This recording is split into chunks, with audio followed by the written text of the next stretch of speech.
hold on, there. Oh, there it goes. Hi, everyone. Welcome to our session. I am so honored to be joined today by Virginia Washington from IUPUI. I'm Pam Nixon from Bishop Chatard High School, and we are going to be walking through financial aid notification help for families. First, just kind of some details about what the FAFSA is. I think a lot of families think it's just like part of the college application process because of the way it falls in the timeline these days. And the FAFSA is a free application for federal student aid. It is through the federal government, like you go to the federal government website to complete it, but it helps you receive federal, state, and institutional, so awarded by the colleges and universities themselves, aid. So you fill it out in one place, and then you receive multiple types of awards from it, potentially. It uses your prior year taxes. So for this, the class of 2021, it's using the 2019 taxes. It always goes through they complete it, they have access to it in the fall, and they're using the most recent taxes they filed. But now that would be the prior year, since this year is almost over. And by the time the process is completed, it would have been kind of 2 calendar years ago or a year and a half ago. And then you can send, as a student, when you file the FAFSA, it sends up to 10 schools. You can list them, and then they just ask at the end of the process that the student moves their top choice up to the top of their list. There are several parts of the FAFSA, so it does take some time to complete. First, there's the account setup and the FSA ID, and it takes a couple of days for the FSA ID to process through for students to receive that information. The students will enter their demographics, they'll select their schools, they'll indicate their dependency status, and then the parents also have if the child's a dependent, the parents put in their demographics, and then it goes through the financial information for both the parent and the student. So if the student filed taxes in 2019, they would also need their tax information, their W-2 to complete this. And then the last part is just signing and submitting it.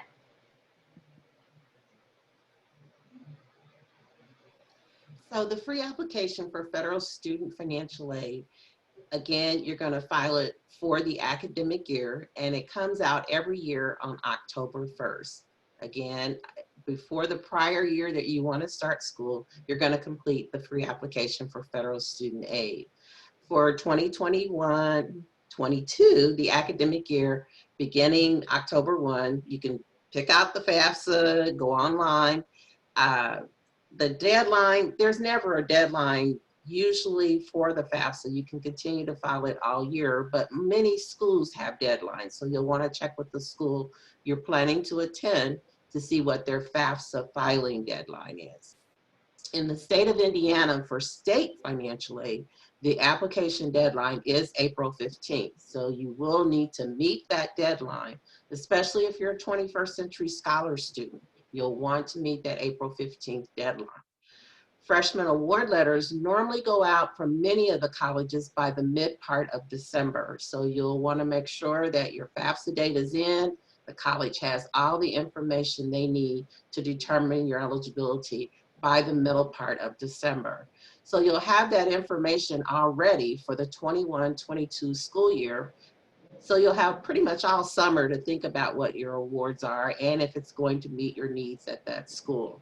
Now, some families will be selected for the federal verification process, and that's a verification of your income and resources that you listed on the FAFSA, and this is a Department of Education requirement, and you will be notified if you're selected for verification and what documents that you need to submit. Next. So there are resources available to help with this. So there are some links there for creating the FSA ID and then information on how to complete the FAFSA, some guides.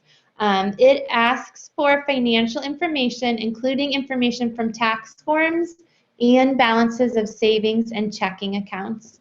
The data retrieval tool is listed on there, and that's through the IRS, and is a way for you to automatically transfer tax information right into your FAFSA form. So there are occasions where it doesn't work in certain situations, but for most families, that's a tool that is very effective and helpful.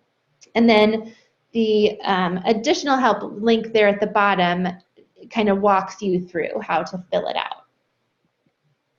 We found that most parents that use that data retrieval, Pam, they don't get selected for verification. So that's a good thing to use that data to retrieval tool. Absolutely, great.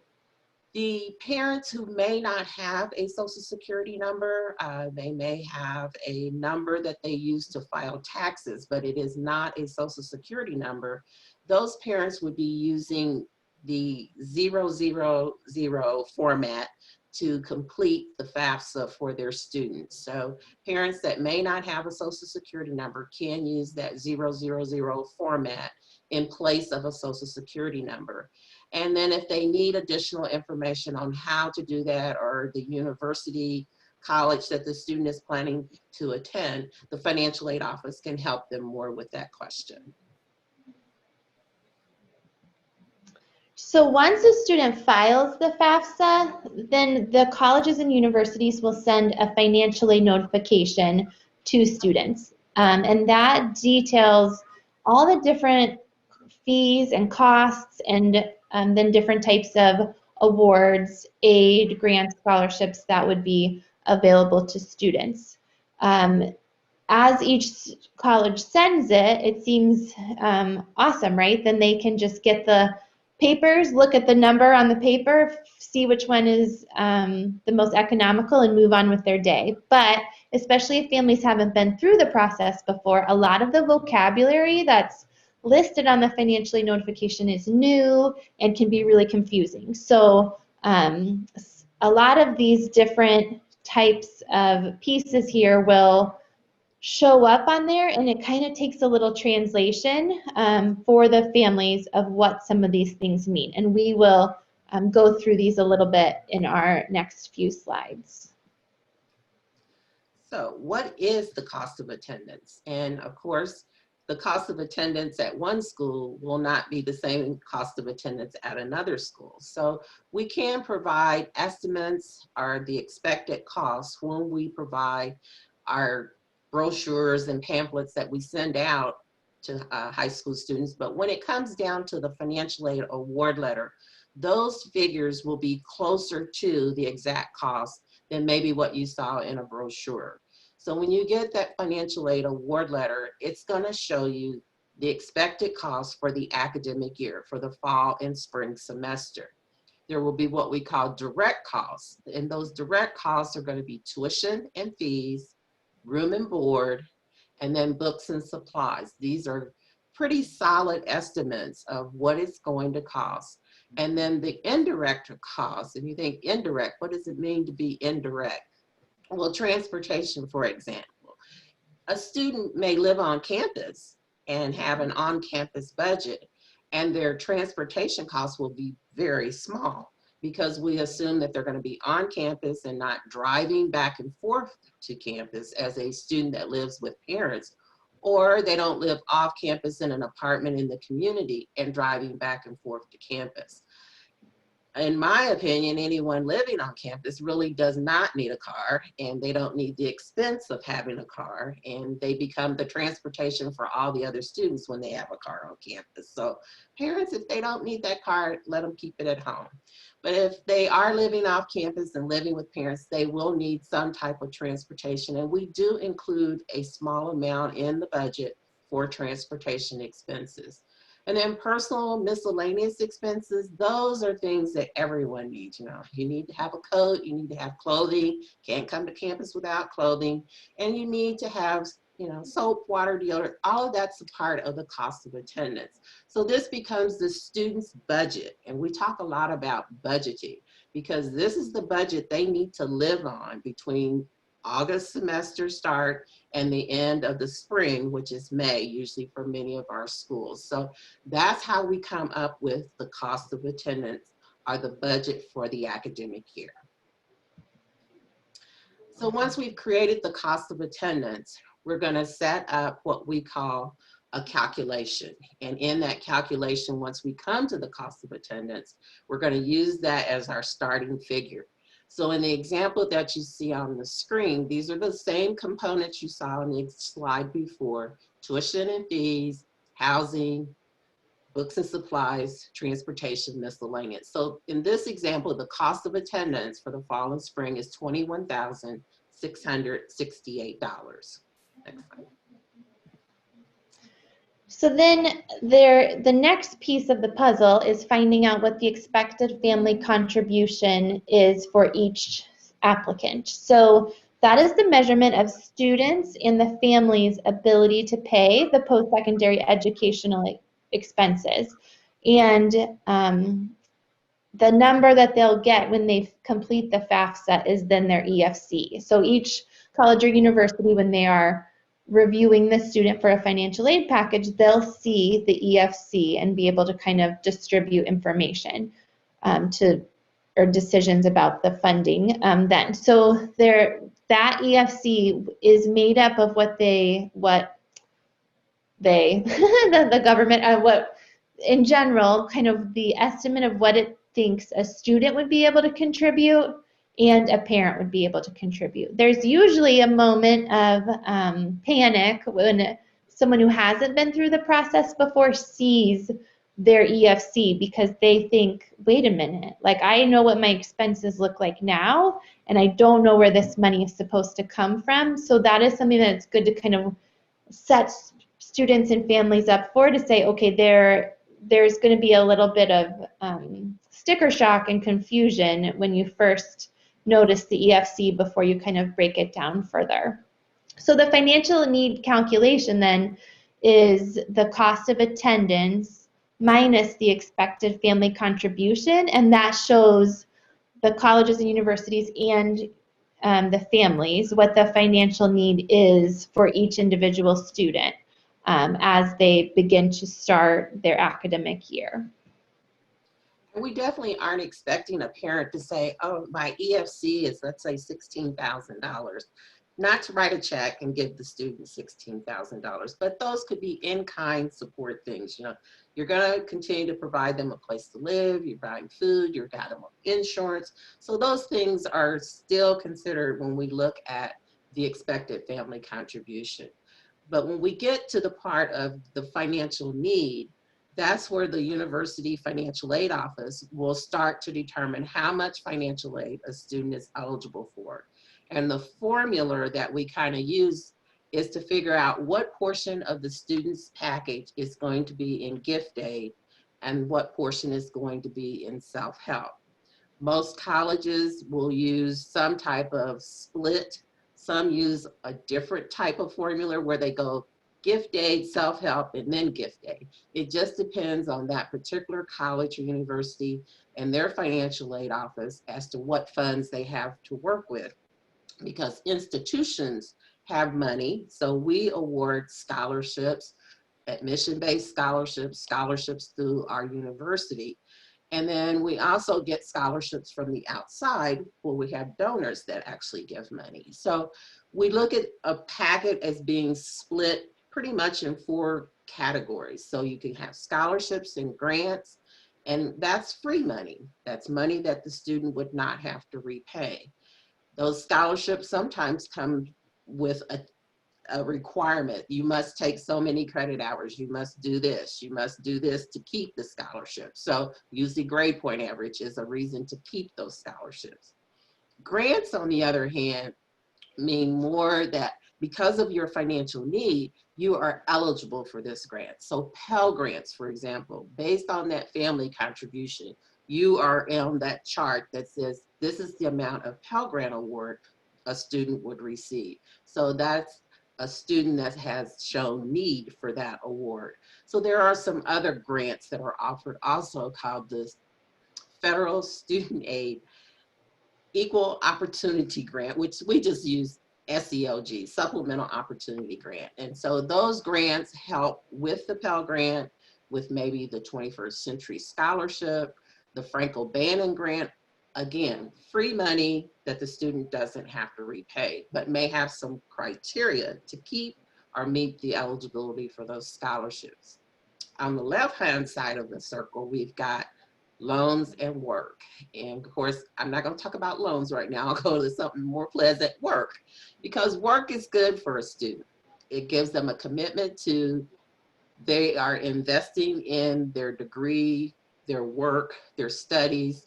It also gives them a tie to the campus. Some students come in and take work study jobs and they stay forever. They finish their undergrad and they go on to do their graduate work.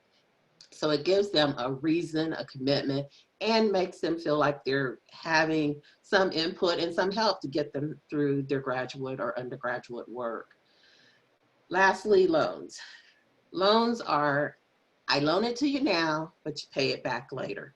And so students who come in and ask for a loan, we always say, you know, you're borrowing this money. It's just like, if you borrow my sweater today, I expect my sweater back tomorrow or the next day. So this loan, the Department of Ed is giving to a student, because all of our student undergrads, their loans are coming through the Department of Education. And so those loans come from the Department of Ed, they post to the student's account, and we award those loans based on financial need. And so students who show high financial need often get what we call the subsidized loans. And those are loans where the government will continue to pay the interest on that loan while the student is in school. But if the family's contribution, that EFC, is a little high, those loans may be unsubsidized. While they're still at all good interest rates compared to going out and getting a private loan, these loans, unsub, means that the interest the government is not paying. So the student needs to be aware of that, because interest is capitalized at the end of every year. So if a student can pay their interest, say it's $10 to $15 a month, or at the end of the year it's $35 or $40, take that money grandma gives you at Christmas and pay it on your interest on your loan. So when you do graduate, you only have the principal to repay. So this is the self-help portion of the package. So students are always going to get some gift aid and some self-help. And the self-help means that you have to do something in order to get that portion of your financial aid packet. You'll either work or you'll take a loan.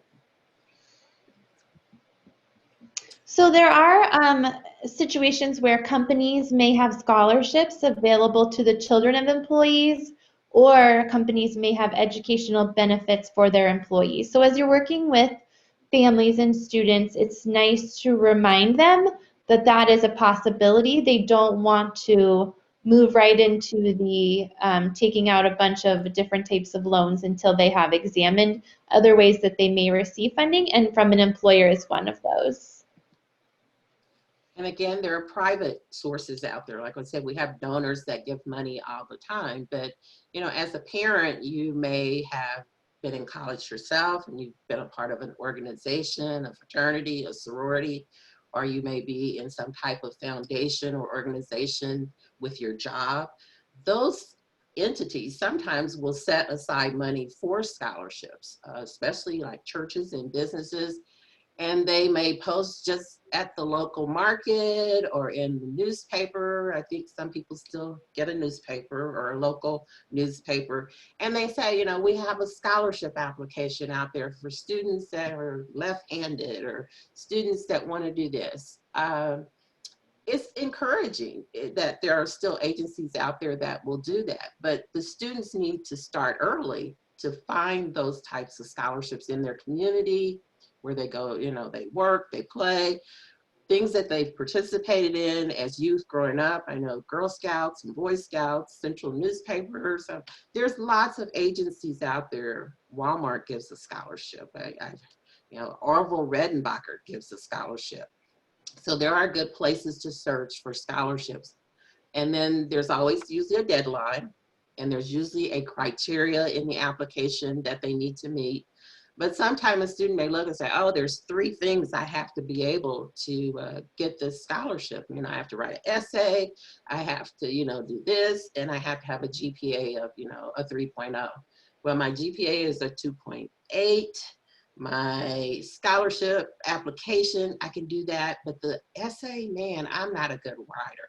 But you're in high school, you have access to wonderful teachers and counselors that can review that essay and help you take time to do that. So encourage the students to still apply, even though they may not totally meet the criteria, because sometimes the pool of applicants, just like when we job search, may not have the exact criteria, but it's close enough that they can be considered. Or the pool is so small, they're going to take whomever they have in that pool. So that's a good resource to keep them, you know, on track to do that, because there's money out there still in the community.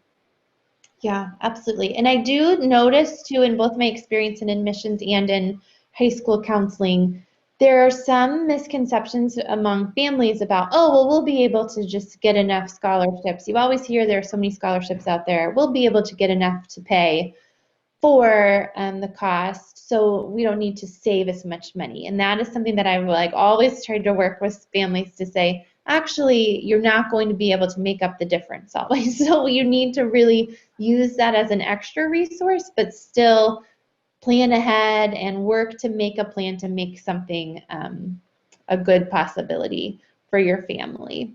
Absolutely.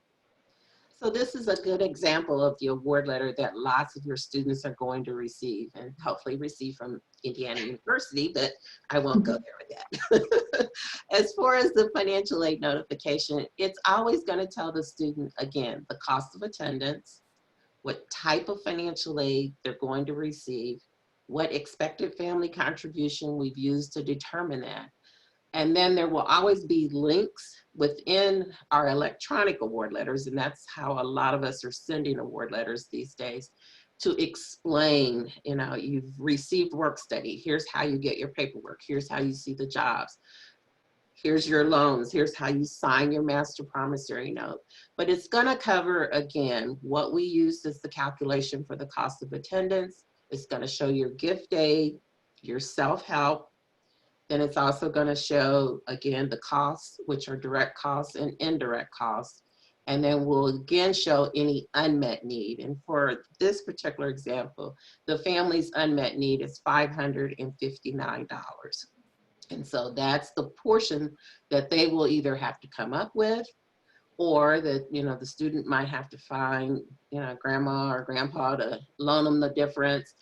But it's also a way that if the parents choose, they can do a Parent Plus loan. And for $559, I think I would try to do an alternative method other than using a Parent Plus loan, because it's not a lot. You know, there's always graduation parties and they seem to get, you know, cash more than they do other things. So part of the process is to have the student make a commitment and maybe save some of that graduation money toward those unmet need costs.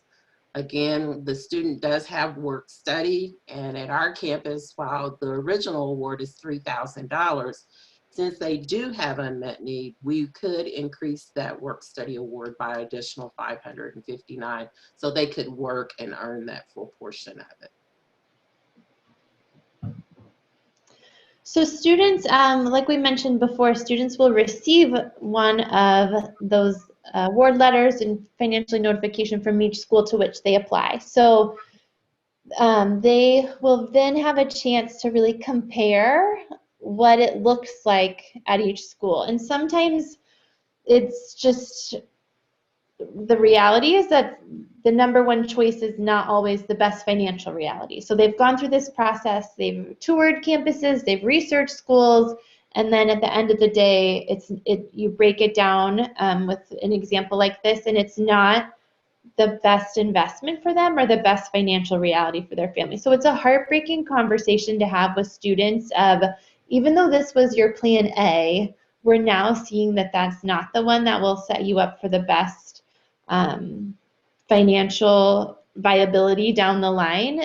We really do not want students to start at a school and then run out of money after they've worked so hard and gone through 2 years. So it's better to have the plan where they can get through the success of graduation without having a real financial crisis with it. And the whole ideal of college means that you're going to lay those financial aid award letters side by side, and you're going to put that data on that sheet. And while it might be an out-of-state school that says, we want your student to come, but if they're not offering enough to make that a viable offer, and it means that you have to go in debt for, getting them to that out-of-state school, then that may not be the good option. You may have to look at something that might be in-state and then look at something later on.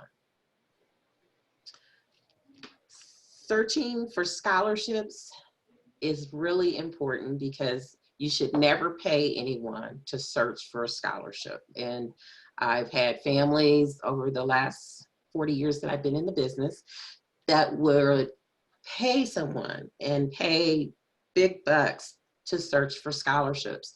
And the report or information they get back are things that they could have simply gone out on the website and searched for themselves. FastWeb, for example, is a great resource. It doesn't cost a dime. The student can search for all types of scholarships. I mean, the most unusual one I've ever seen out there is called a duct tape scholarship. And duct tape gives a scholarship for young men and women that make their prom outfits out of duct tape. And I saw one on the news this year where a young lady won the scholarship. Dress was beautiful. So it's possible. It can be done. So again, federal student aid is always a great resource tool. Anytime the Department of Ed is putting their endorsement on a particular search or information, it's valid. And, they're not fly-by-night companies.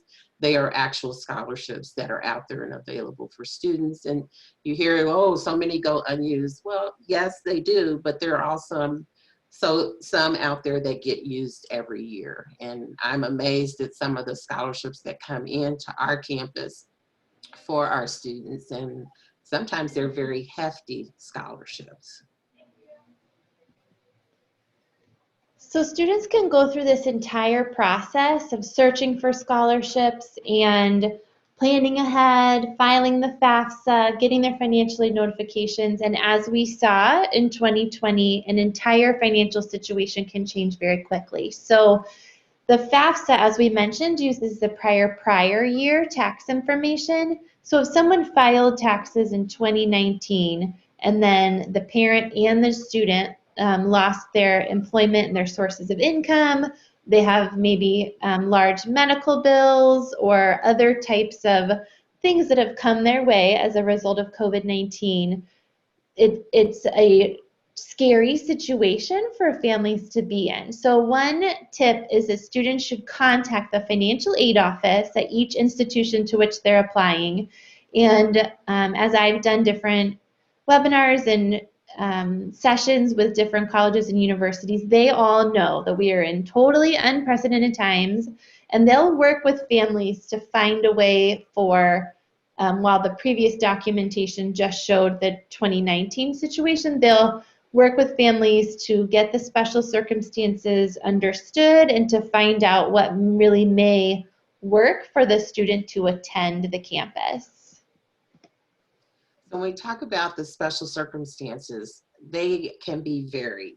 Talked about income. I had a job last year, but this year, my employment may be no longer, and I had to change and get a job where I'm making a lot less money.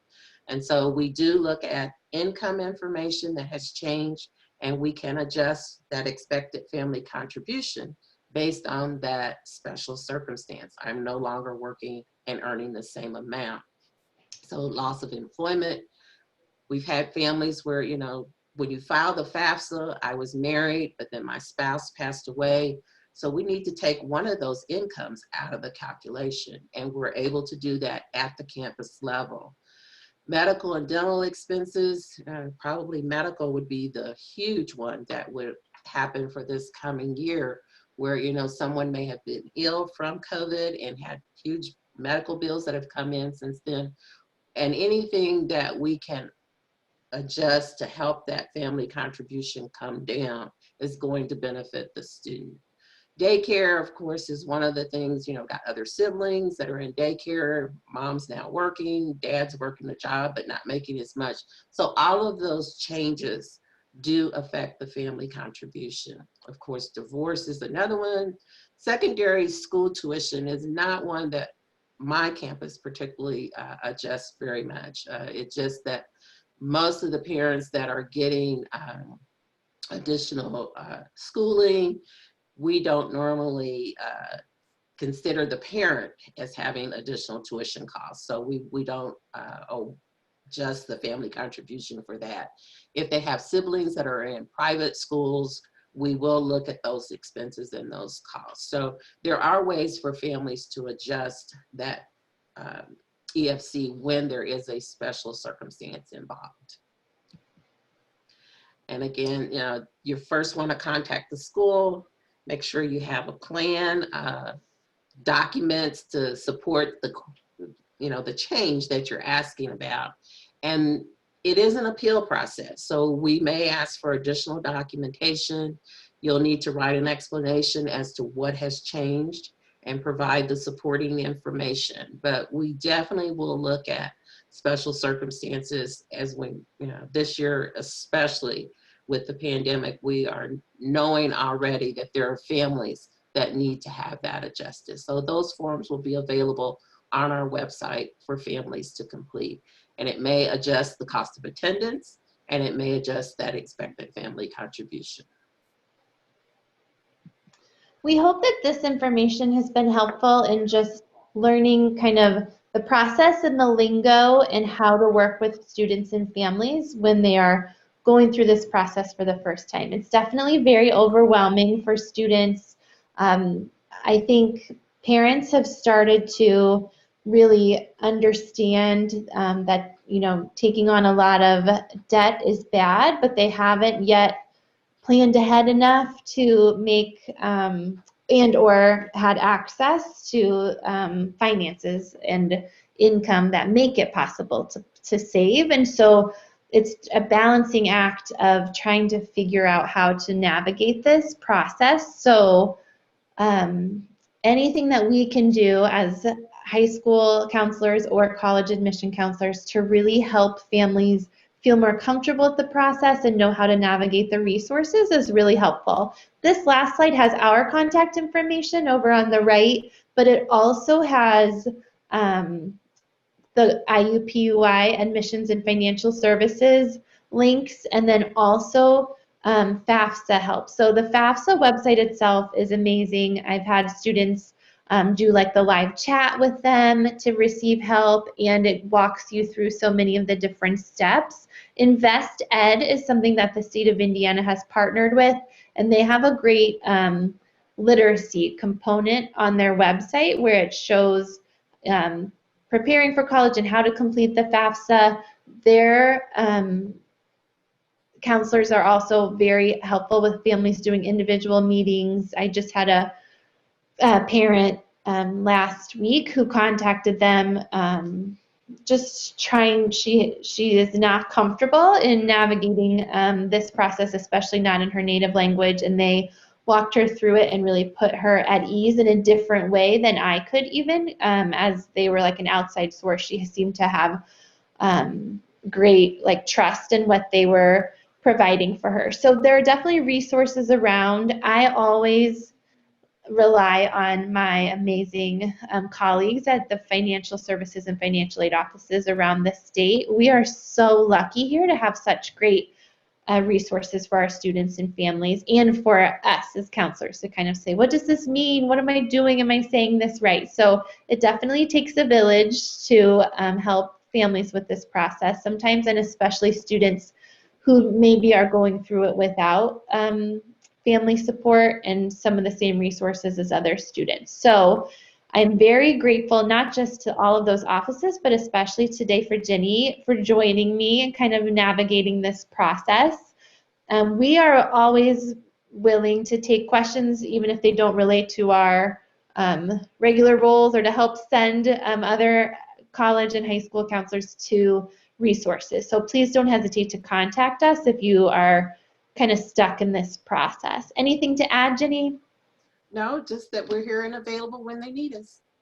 Great. Well, thank you so much. We really hope that this helped provide some information.